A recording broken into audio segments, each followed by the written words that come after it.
Do you have an independent mind? If so, I hope you'll subscribe to my YouTube channel. Just click on the subscribe button, ring that little bell, and stay up to date with my daily content. Thank you.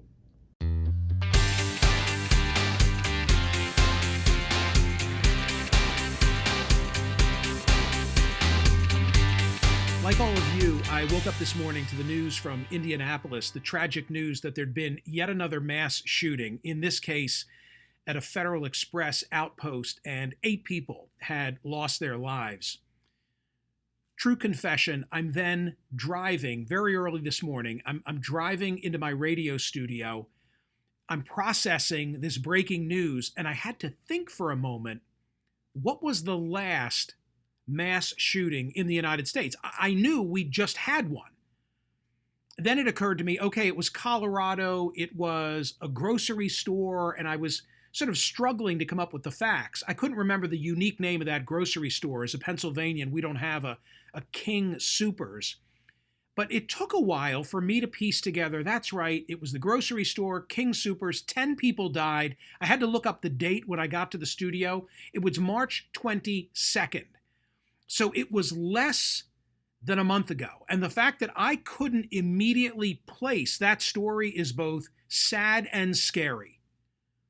I attribute it to my cluttered mind. I attribute it to my advancing age. I attribute it to a very busy news cycle.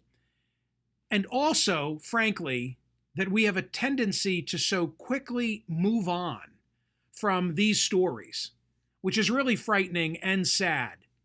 The last time that this happened, when I was talking about what occurred in Boulder, the word that I used it was actually suggested to me by a radio listener. The word that I used to sum up the way that I was feeling was resigned. And that's how I feel today. Resigned that this is where we are. And with the passing of each mass shooting, I find myself more accepting, not accepting comfortable, but more, resigned to the fact that this is the way that life is in the United States. And frankly, this is the way it's always going to be in the United States. That we go through this process now where we grieve, we offer thoughts and prayers. Many of us want to see things change.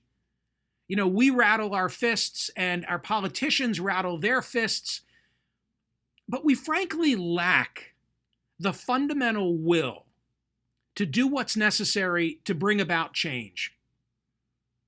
In the United States, we don't have a monopoly on mental health issues. There's nothing unique about the construction of the American mind. There's nothing unique or inherent to our DNA. People around the globe, they too have stressors. They just don't have an enshrined right and access to weapons. They don't have a Second Amendment. We have too many guns that are in too many hands. The horse has already left the barn, and strangely, think about this. You know who will benefit on a day like today? It will be the gun and ammo industry, because there'll be a mindset among some who are gun enthusiasts that, there's been this mass shooting. This time it's 8 people who died in Indianapolis, and maybe I need to worry about my access to weapons and ammunition, and therefore I better hurry up and go out and make a run on a gun store for one or both of those two. Well, I have something to say to the gun enthusiast. By the way, I am a gun owner. Take that into consideration as you listen to my thoughts. But I have something to say to those who on a day like today are going to rush out and buy a gun and rush out and buy ammunition because they think it's going to be in short supply. Relax. Relax. Because nothing has ever changed. And therefore, in all likelihood, it's not going to change now. There'll be plenty of ammunition and plenty of firepower for you to stockpile if you desire to do so in the future. How about this? There have been at least 29 shootings with 4 or more fatalities in the last 5 years. 29 of them. The New York Times today assembled a list.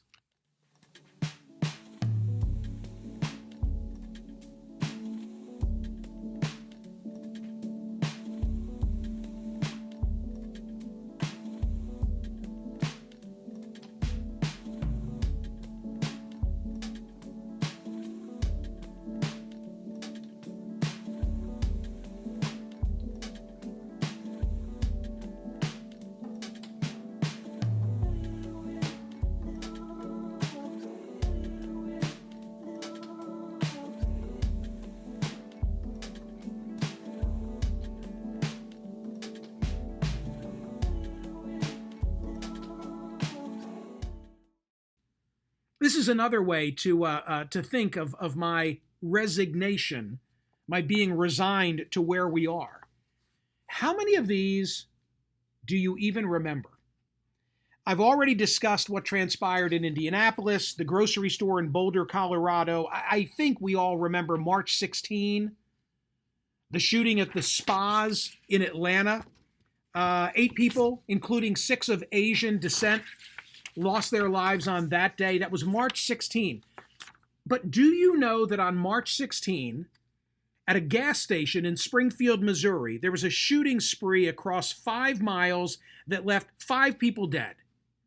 With no disrespect to the folks of Springfield, Missouri, I didn't know that. And if I knew, I forgot.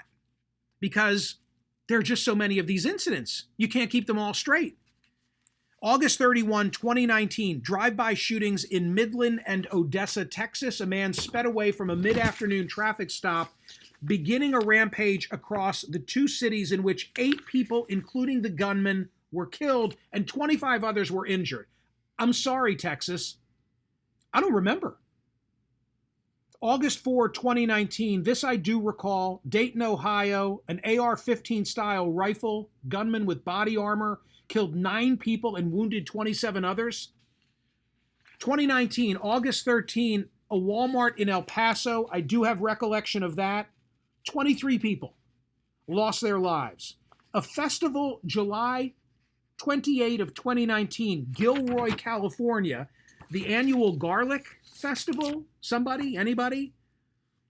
This is a community south of San Jose. A 19-year-old man opened fire with a semi-automatic rifle. The gunman killed 3 people in the attack, including a 13-year-old girl and a 6-year-old boy, and I don't remember. An office in Virginia Beach, May 31, 2019. An engineer who had served notice that he was leaving his job comes back hours later, kills 12 people. A bar in Thousand Oaks, California. I remember this country western bar. I know folks in Thousand Oaks. That's probably why it stands out to me. The synagogue in Pittsburgh, the newsroom in Annapolis, etc., etc., etc. How about the concert in Las Vegas?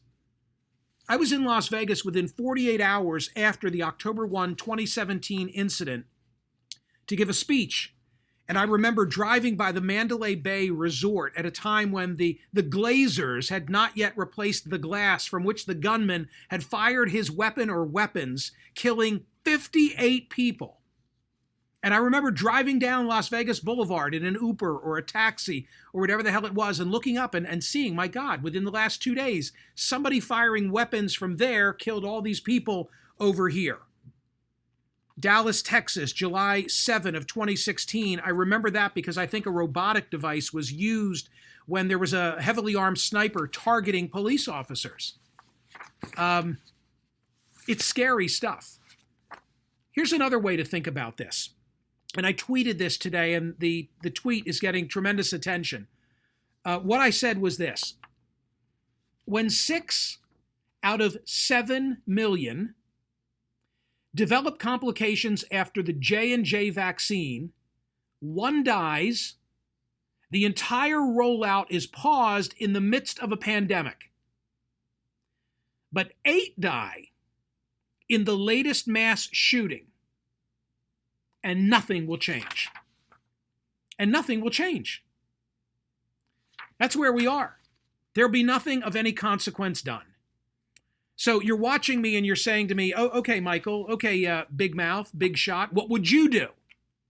I don't profess to have all the answers. I do have a will to bring about fundamental change in this country so that it doesn't happen with such regularity that when the New York Times puts out a list of what's happened in the last 5 years, and each of these is horrific, I can't even remember some of them.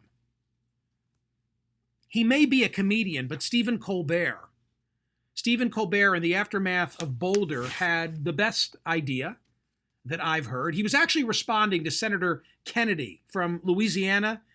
So Senator Kennedy makes a point about automobiles and drunk driving, and Colbert says, essentially, I'll take that challenge in the context of mass shootings. Here was Stephen Colbert's response to the Republican from Louisiana. Okay, I'll take that deal. Let's regulate guns the way we regulate alcohol and cars. You got to be 21. You have to pass a test to get a license. You have to have a registration and insurance for your gun.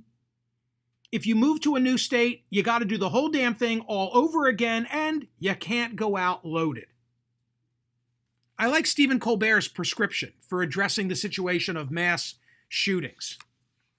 I mean, it's just unconscionable that in the midst of a pandemic, when people are dying every day from COVID-19, there's not causation established between the 6 individuals who develop blood clots, one of whom dies soon after getting a J&J vaccine, and yet we bring the whole process to a grinding halt.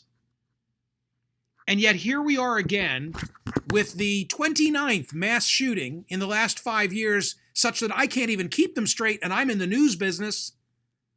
And there'll be nothing consequential like that done in this case. That's scary and sad. Think about it.